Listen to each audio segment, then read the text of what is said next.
மக்களே, நான் வழிகேட்டிலும் இல்ல, நீங்க சொல்லுவ மாதிரி நான் மோசமான பாதையிலும் அல்ல, நான் அல்லாஹ்வால் அனுப்பப்பட்ட ஒரு ரசூலாக இருக்கிறேன் அப்படின்னு சொன்னார்கள். அதாவது குற்றச்சாட்டை சொன்னவர்கள் அந்த மனிதர்கள், அதற்கு பதில் சொல்லியது அந்த நபி. அந்த நபியை பதில் சொல்றாங்க. அதே போன்று ஹூத் அலைஹிஸ்ஸலாத்து வஸ்ஸலாம் அவர்களை பற்றி சொல்லும்போது, இன்னா லனராக ஃபீ ஸஃபாஹத்தின் வ இன்னா லனதுன்னுக மினல் காதிபீன், குர்ஆனுடைய ஆயத்து. அந்த மக்கள் சொல்கின்றார்கள், ஹூத் அலைஹிஸ்ஸலாத்து வஸ்ஸலாம் அவர்கள் இஸ்லாத்தை பரப்பும் போது அந்த மக்கள் சொல்கின்றார்கள், நபியே, நபின்னு அவங்க ஒத்துக்கொள்ள சகோதரரை, நீங்க பகிரங்கமான ஒரு மடமைத்தனத்தில் இருக்கின்றீர்கள், உங்களை நாங்கள் பொய்யர்களாக பார்க்கின்றோம், பொய்யர்களில் உங்களை நாங்கள் சேர்க்கின்றோம் என்று சொல்கின்றார்கள். அப்ப அவங்க உடனே பதில் சொல்றாங்க, காலையா கோமி லைசபி சஃபாஹத்து வலாக்கின்றி ரசூலும் மிர் ரப்பில் ஆலமீன், நீங்க நினைக்கிற மாதிரி என்னுடைய கூட்டத்தார்கள் நீங்க நினைக்கிற மாதிரி நான் வழிகேட்டிலும் இல்ல, நான் மடமைத்தனத்திலும் இல்ல, அல்லாஹ்வால் அனுப்பப்பட்ட ஒரு நபியாக ரசூலாக இருக்கிறேன் அப்படின்னு அவங்க சொன்னாங்க.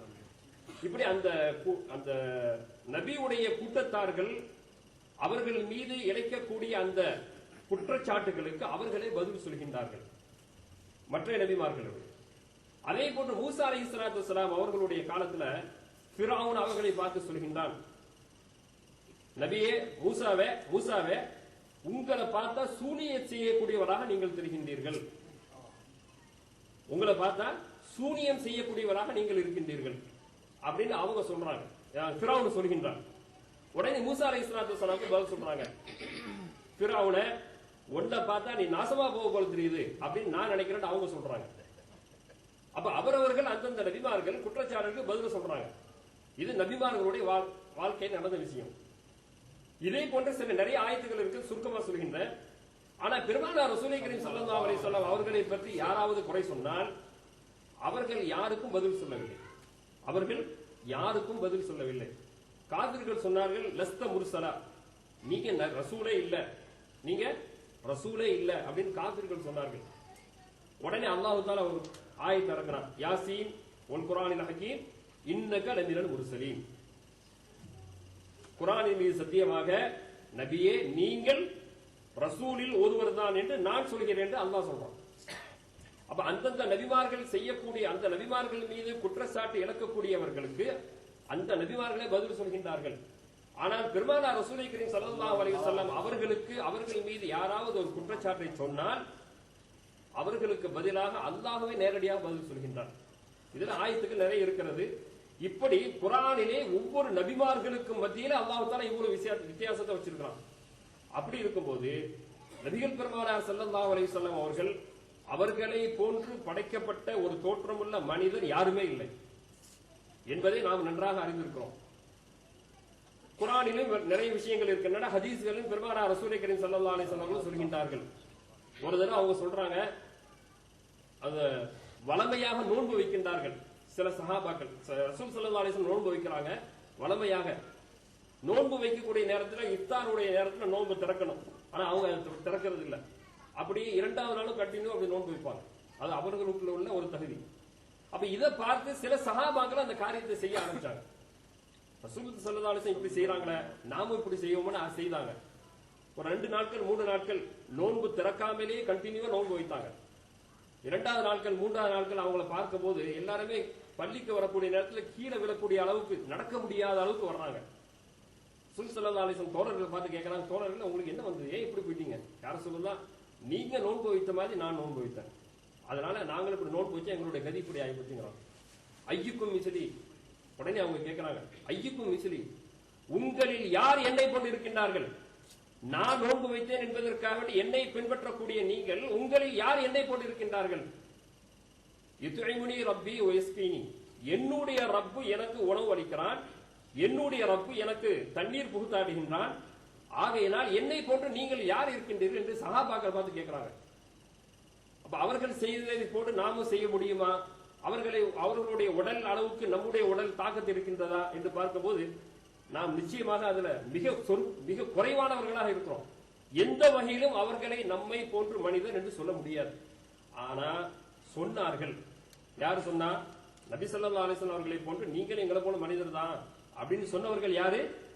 குஃபாரு குறைஷிகள் காபிர்கள் சொன்னார்கள். முஸ்லிம்கள் சஹாபாக்கள் யாருமே சொல்லல. அப்ப சொன்னது யாரு? காபிர். இப்ப யாரு சொல்லிட்டு இருக்கிறா என்பதை நாம் விளங்கிக் கொள்ள வேண்டும். ஆக ரசூல் ஸல்லல்லாஹு அலைஹி வஸல்லம் அவர்களை நம்மை போன்று மனிதர் என்று சொல்லக்கூடியவர்கள் எந்த நிலைக்கு ஆளாக்கப்படுவார்கள், அவர்களுடைய நிலைமை என்ன, அவர்களுடைய நாளை கியாமத் நாளில் அல்லாஹ் தஆலா அவர்களுக்கு எந்த அளவுக்கு வேதனை கொடுக்கிறான் என்பதெல்லாம் பின்னால் உள்ள விஷயம். ஏன் அப்படி சொல்கிறார்கள் என்று சொன்னால், சில உலமாக்கள் ஒரு உதாரணத்தை சொல்லுவாங்க. ஒரு கண்ணாடியின் முன்னால நாம நின்றா நம்முடைய முகம் அதுல அப்படி பிரதிபலிக்கும். நம்முடைய முகத்துல ஏதாவது ஒரு குறைபாடுகள் இருந்தால் அந்த குறைபாடு அந்த கண்ணாடியில தெரியும். அப்படிதானே? நாம கண்ணாடிக்கு முன்னாடி நின்று சொன்னா நம்ம முகத்துல என்னென்ன இருக்கிறதோ எல்லாமே கண்ணாடியில விழும். இப்ப நம்ம முகத்துல அந்த கண்ணாடியை பார்க்கும் போது ஒரு கரும்புள்ளி நம்முடைய முகத்துல இருக்குதுன்னு சொன்னா அந்த கரும்புள்ளி என்ன செய்யும்? கண்ணாடியில விழும். கண்ணாடியில இருக்கிற அந்த முகத்தை பார்த்து இதுல கரும்புள்ளி இருக்குது, இது குறை உள்ளதுன்னு சொல்லி யாராவது சொன்னா அவன் யாரை குறை சொல்றான்? தன்னை தானேயே குறை சொல்கின்றான். அப்ப ரசூல் ஸல்லல்லாஹு அலைஹி வஸல்லம் அவர்களை பார்த்து அபூபக்கர் சித்திக் ரலியல்லாஹு தஆலா அன்ஹு சொல்கின்றார்கள், யார சொல்லலாம், உங்களை போன்ற ஒரு அழகான மனிதர் நான் பார்த்ததே இல்லை. உங்களுடைய தோற்றத்தை நான் பார்த்து கொண்டே இருந்தால் இதைவிட மிக அழகான ஒரு மனிதரை நான் பார்க்கவே இல்லை. அந்த அளவுக்கு நீங்கள் மிக சிறப்பாக மிக அழகாக இருக்கின்றீர்கள் என்று சொல்லும் போது, சதக்த, நீங்க சொன்னது உண்மைதான் அப்படின்னு சொன்னாங்க. கொஞ்ச நேரம் கழிச்சு அபூஜஹல் வர்றான். அவன் ஒரு இதை சொல்றான். யார சொல்றதா, உங்களை பார்த்தவனைய ஒரு மிருகத்தை சொல்லி, ஒரு மிருகத்தினுடைய பெயரை சொல்லி, யார சொல்றதா, உங்களை பார்த்தவனைய அந்த மிருகத்துடைய பேர்ல நம்ம சொல்றது இந்த மஜ்லிஸ்ல தகுதியே இல்லை. அதனால உதாரணத்துக்கு சொல்றேன். யார சொல்றதா, முஹம்மதே, உங்களை பார்த்தா இந்த மிருகத்தை போல இருக்கிறது என்று சொல்கின்றான். உடனே அவங்க சொல்றாங்க, சதக்த, நீ சொன்னது உண்மைதான்ப்பா அப்படின்ட்டாங்க. சஹாபாக்களுக்கு விளங்கல. என்ன இப்படி? முதல்ல ஒரு கேள்வி கேட்டாங்க, அபூபக்கர் சித்திக் சொல்லும்போது இப்படி பதில் சொன்னாங்க, இவங்க கேட்க பதில் சொன்னாங்க. யார சொல்றா, நாங்க இப்படி ரெண்டு பேரும் சொல்றீங்கன்னு கேட்டதுக்கு, அபூபக்கர் சித்திக் அவர்கள் சொன்னதும் உண்மை, இந்த அபூஜஹல் சொன்னதும் உண்மை, ரெண்டு பேரும் சொன்னது உண்மைதான். யார சொல்றது எங்களுக்கு விளங்கல, என்ன விஷயம்? அப்பதான் சொல்றாங்க, நான் ஒரு கண்ணாடி.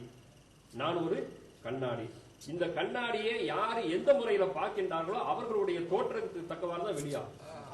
ஆகையினால் என்ன பத்தி ஹஜ்ரத் அபூபக்கர் சித்திக் ரலியல்லாஹு தஆலா அவர்கள் சொல்கிறார்கள் என்று சொன்னால், அவர்களுடைய ஈமான் அந்த அளவுக்கு நல்ல சக்தி வாய்ந்த பலமுள்ள ஈமானாக என் மீது மஹப்பத் வைக்கக்கூடியவர்களாக இருந்தார்கள். ஆகையினால் அவர்கள் என்னை பார்த்து அப்படி சொல்கின்றார்கள். அபூஜஹல் ஈமான்ல ஒண்ணும் இல்லாம போயிட்டான். எதிரி பயங்கரமான துன்பங்களை கொடுத்தான், எவ்வளவு கஷ்டத்தை கொடுத்தான். அவருடைய நிலைமை இப்படி ஆகிப்போச்சு. ஆக ரசூல் ஸல்லல்லாஹு அலைஹி வஸல்லம் அவர்களை பற்றி யாராவது குறை சொன்னால் அந்த குறை அவர்களிடத்தில் இருக்கக்கூடிய, அந்த சொல்லக்கூடியவர்களிடத்தில் இருக்கிறதை தவிர ரசூல் ஸல்லல்லாஹு அலைஹி வஸல்லம் அவர்கள் மீது அல்ல. அவர்களை போன்று பரிபூரணமான ஒரு மனிதர், ஒரு நபி யாருமே அல்லாஹ் தஆலா படைக்கவில்லை. அடுத்தது, இப்ப நாம எல்லாம் மௌலித் ஓதுறோம். அதுல சில விஷயங்கள் அல்லாஹ்வையும் அல்லாஹ்வுடைய ரசூலையும் சேர்த்து ஒப்பிட்டு சொல்றாங்க. அல்லாஹ்வையும் அல்லாஹ்வுடைய ரசூலையும், அல்லாஹ்வுக்கு சொல்லக்கூடிய சில தன்மைகள், அந்த தன்மைகளை ரசூல் ஸல்லல்லாஹு அலைஹி வஸல்லம் சொல்கின்றார்கள். குர்ஆன் மௌலித்ல வரக்கூடிய சில விஷயங்கள். அதனால இதுல சில ஷிர்க்குகள் இருக்கிறது, இதெல்லாம் ஓதுனா ஷிர்க்கு அப்படின்னு சொல்றாங்க. நாம என்ன சொல்றோம்? சுன்னத்துல் ஜமாத் அகீதால உள்ள நாம எல்லாரும் சொல்லக்கூடிய விஷயம் என்னன்னு சொன்னா, குர்ஆனில் வரக்கூடிய எல்லா விஷயங்களுக்கும் ஆதாரமாக வைத்துதான் இந்த மௌலிதை பெரியவர்கள் கோர்வை செய்திருக்கிறார்கள். குர்ஆனுக்கோ ஹதீஸுக்கோ மாற்றமாக எந்த விஷயம் உள்ள வர இல்லை. இன்ஷா அல்லாஹ் யாராவது இந்த மௌலிதுல வரக்கூடிய ஒரு விஷயத்தை சொல்லி இப்படி வருகின்றது, இப்படி ஒரு பாடல் வருகின்றது, இது குர்ஆனுக்கு ஹதீஸுக்கு மாற்றமா இருக்கிறது என்று யாராவது சொன்னால், இன்ஷா அல்லாஹ் இது குர்ஆனிலும் ஹதீஸிலும் உட்பட்டுதான் உள்ளது என்று நம்மளால சொல்ல முடியும்.